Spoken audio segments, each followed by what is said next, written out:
Sup fools, how's it going? And welcome to another video. And today we're going to talk about how you can use any lens as a macro lens. Let's begin. Titty. Welcome to another Tutorial Thursday, Titty. Hope you're doing well. And today, like I said, we're going to talk about how you can use any of those lenses as a macro lens. What is a macro lens? With a macro lens, you can get very close to a subject and take a picture or a video on very close range. Macro lenses are usually very pricey, but today I'm going to show you how you can use any lens as a macro lens. And that is the trick. What you have to do is you have your camera and your lens, you remove the lens, okay? And then you reverse it and hold it against the camera. So now, as you can see, I can get very close to a subject. And you can do that with any lens. All of these lenses would work, but there's better lenses and worse lenses to do that. Let's break it down real quick. This here is a 14mm. It's very wide, it's a fisheye lens. As you can see, it's very hard to hold this against the camera because you won't even get that close. So this lens is the only lens of those here which won't work for that. On the other hand, this is a zoom lens, 70 till 200. If I did this with this lens, it would work, but you won't achieve the effect you want. Because when it comes to this little trick, you have to think the other way around. You use a lens like this to zoom close, right? So it would make sense if I want to get very close to an object, this is what I would use because I'm like super close already. But wrong. When you reverse the lens, you achieve the opposite effect. So what you want is a wide angle. Like this 24mm works great. This 50mm kind of works, but from my selection here, the 28 till 70, this is the one which works best. So let's shoot a few examples. Shoot these shades here. Taking the lens the other way around, holding on my camera, and now I'm not taking pictures for you. I'm gonna shoot a video so you actually can see what's happening on the screen. So that's how close I can get. Very, very close.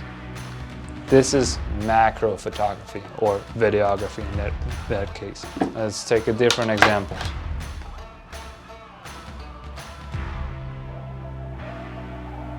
You can get very, very close. I could shoot insects with this if I wanted to. Okay. This soda can. Not sponsored, but it could be.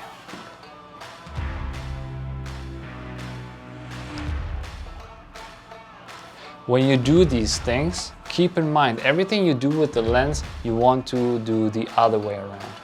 Usually when you want to zoom, when you want to focus to something close, you go in one direction, but if you want to zoom to something which is far away, you rotate the focus ring to the other direction. And what you want to do is rotate the focus ring, shift it to something far away because it's inverted when you reverse the lens.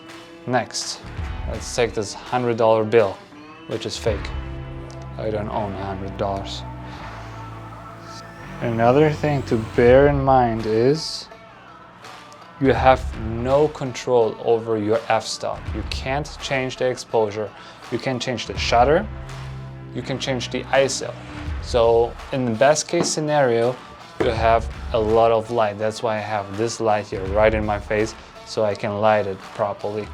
If that's not possible, what you want to do is adjust the ISO.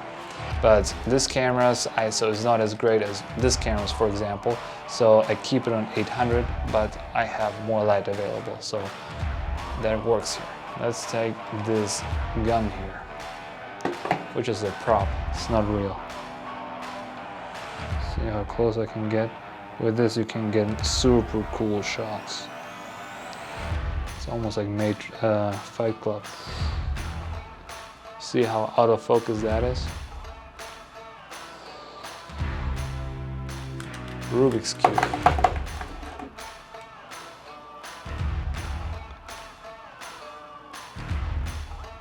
And like I said, you can do videos with that like I do, or you can take pictures. Either way works. We're just talking about Fight Club. Let's do the Fight Club. So yeah, see, this is even too close, it's too big. What I could try is, this is a zoom lens, so if I zoom in, it should zoom out here, see? Now am I further away?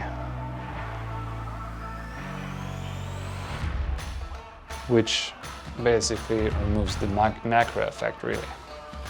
There you have it. This is how you can switch every lens in the world, pretty much every lens, into a macro lens and take macro shots.